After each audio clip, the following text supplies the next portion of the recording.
नमस्कार मेरी YouTube family, हमशिका voice में आप लोगों का स्वागत है। कहानी अच्छी लगे तो लाइक कमेंट शेयर कीजिएगा और चैनल पे नहीं है तो चैनल को सब्सक्राइब कीजिएगा। आइए सुनते फिर से एक नई कहानी। अरे अभी तक तुम लोगों ने दहेज का सामान गाड़ी में चढ़ाया नहीं। बिटिया की विदाई का वक्त हो गया है, थोड़ा जल्दी करो और सारा सामान सावधानी से चढ़ाना। देखो कोई टूट फूट ना हो जाए। कमलनाथ जी ने अपने बेटे से बोल रहे थे। आज उनकी बिटिया सोनम की शादी थी। अब विदाई का समय हो रहा था और उससे पहले दहेज का सामान गाड़ी में भी चढ़ाना था, तो अपने बेटे को निर्देश दे रहे थे। इतने में कमलनाथ जी के जीजा जी उनके पास आए और बोले, अरे कमलनाथ, अभी यह क्या कर रहा है? बेटी की विदाई का वक्त हो गया है, तुम यहाँ खड़े हो। बस जीजा जी मैं अभी आया, दहेज का सामान गाड़ी में चढ़ाना है, सोचा बच्चों को समझा दूं। अरे बच्चे सब कर लेंगे, अब तुम चलो समधियों को तिलक कर विदा करो, वो लोग तुम्हारा इंतजार कर रहे हैं। तुम आओ तो तुम्हारे सामने ही पड़ले दूल्हे के परिवार की तरफ से दुल्हन के लिए शादी में लाए गए सोने चांदी के गहने, कपड़े, सूखे मेवे आदि जो एक बक्से में रखकर लाया जाता है का सामान खोल सके। अरे हाँ चलिए साथ ही चलते हैं, कहकर कमलनाथ जी अपने जिया जी के साथ चल दिए। देखा तो समधी जी, अरुण जी और उनके सभी रिश्तेदार कमलनाथ जी का ही इंतजार कर रहे थे। कमलनाथ जी को देखते ही बोले, अरे समधी जी कहाँ चले गए थे? कब से आपका इंतजार कर रहे थे। अब पड़ले का सामान खोल दिया जाए तो अच्छा है, आखिर हम कब से बक्से की रखवाली कर रहे हैं। दूल्हे की फूफा जी ने कहा, बस समधी जी बेटी की शादी है तो सोचा कि देख लें कि लड़के सही से काम कर रहे हैं या नहीं। आखिर दहेज का सामान भी तो सही सलामत आपके द्वार पहुंचाना है।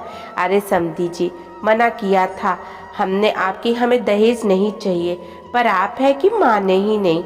अब की बार अरुण जी ने कहा, मानता हूँ आपने मना किया था, पर बेटी का पिता हूँ, अपनी तरफ से खुशी खुशी अपने बच्चे को सब कुछ देना चाहूँगा।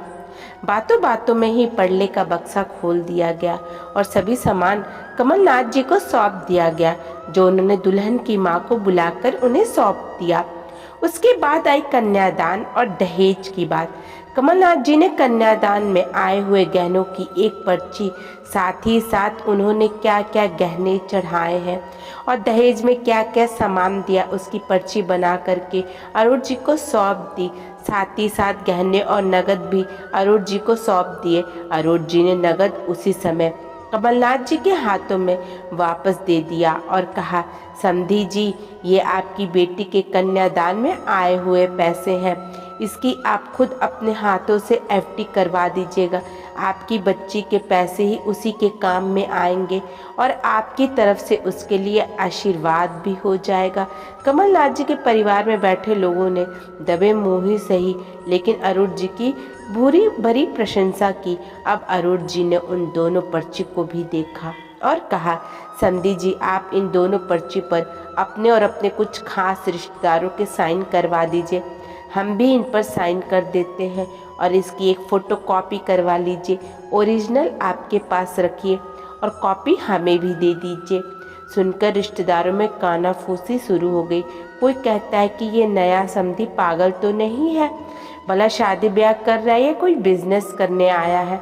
तो कोई कहता है कि रिश्ते तो प्यार और विश्वास पर टिके होते हैं, इन लोगों को तो अभी से ही बिल्कुल विश्वास नहीं है।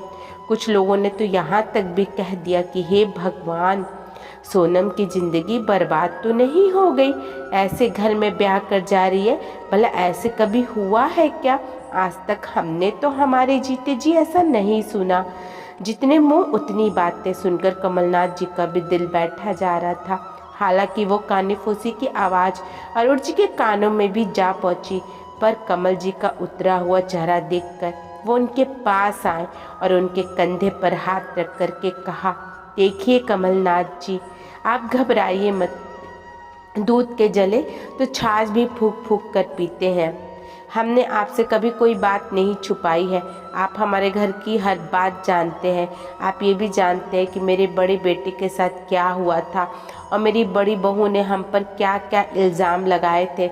माना कि रिश्ते विश्वास की नींव पर टिके होते, लेकिन जब धराशायी होते हैं ना तो इज्जत के साथ साथ दिल और दिमाग के भी चिथड़े कर देते हैं। और जो इल्ज़ामों के ऊपर इल्ज़ाम लगते हैं वो हर कोई उन्हें बर्दाश्त नहीं कर पाता है। मैं बहुत खुशकिस्मत हूँ कि मेरा परिवार इससे उभर पाया है और उसमें सबसे बड़ा सपोर्ट आपने खुद किया था। आप ही तो वकील थे मेरे बेटे के और ये सजेशन आप ही ने दिया था मुझे जब पहली बार मैं आपके पास अपने बेटे का केस लेकर के आया था। याद है आपको? सुनकर कमलनाथ जी मुस्कुरा दिए और उन्हें याद हो आया वो दिन जब अरोड़ जी अपने बड़े बेटे संजय का केस लेकर उनके पास आए थे। संजय की पत्नी सुहानी संजय के साथ नहीं रहना चाहती थी और तलाक के नाम पर ज़्यादा से ज़्यादा पैसे ऐंठने के चक्कर में संजय और उसके परिवार पर इल्ज़ाम लगाए जा रही थी और दहेज में बहुत कुछ दिया था, जबकि अरोड़ जी ने दहेज लेने से साफ मना कर दिया था। शादी कोरोना काल में हुई थी, इसी कारण से वीडियो भी नहीं बन पाया था। दुख तो इस बात का था कि सुहानी के माता पिता भी उसका पूरा साथ दे रहे थे। कभी कहते हैं कि हमने खूब सारे गहने चढ़ाए थे, सब इसके सास ससुर ने रख दिया, तो कभी कहते कि हमने कार के लिए पैसे दिया था। आए दिन इल्ज़ाम लगने से अरोड़ जी और उनके परिवार वाले बहुत परेशान हो चुके थे। अरोड़ जी की पत्नी तो काफ़ी दिनों तक बीमार भी रही थी। कमलनाथ जी वकील थे तो उनका केस कमलनाथ जी ने ही देखा था। वकील होने के नाते इतना तो उन्होंने समझ में आ ही गया था कि अरोड़ जी झूठ नहीं बोल रहे हैं और काफ़ी सिद्धांतवादी भी हैं। वो तो सुहानी के रिश्तेदार ने उसके खिलाफ गवाही दे दी, इस कारण से केस सस्ते में निपट गया। उसी दौरान वे अरोड़ जी के छोटे बेटे सुनय से मिले और उन्हें अपनी सोनम के लिए सुनय पसंद आ गया। खैर ये सब याद आने के बाद उन्होंने पर्ची लेकर उस पर साइन कर दिए। सब लोग हैरानी से कमलनाथ जी की तरफ देख रहे थे जो अपने नए समधी का समर्थन कर रहे थे, पर किसी ने कुछ नहीं कहा। कमलनाथ जी के कुछ खास रिश्तेदार थे, अरोड़ जी और उनके कुछ खास रिश्तेदारों ने पर्चियों पर साइन किए, फिर उनकी फ़ोटोकॉपी करा के फ़ोटोकॉपी अरोड़ जी को दे दी और ओरिजिनल अपने पास रख ली। कुछ देर बाद सोनम की विदाई भी हो गई। दोस्तों, मुझे नहीं पता कि अरोड़ जी का ये फैसला सही था या गलत। पहली चीज़ तो दहेज लेना ही गलत होता है, पर माफ़ करना दोस्तों, ये रीत इतनी जल्दी समाज से हटने वाली नहीं है। पर आज की स्थिति को देखते हुए कमलनाथ जी और अरोड़ जी का फैसला बिल्कुल सही लगा।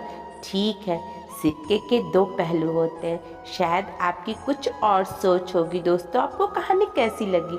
अगर अच्छी लगे तो लाइक कमेंट शेयर कीजिएगा और चैनल पर नहीं हो तो चैनल को सब्सक्राइब कीजिएगा। धन्यवाद।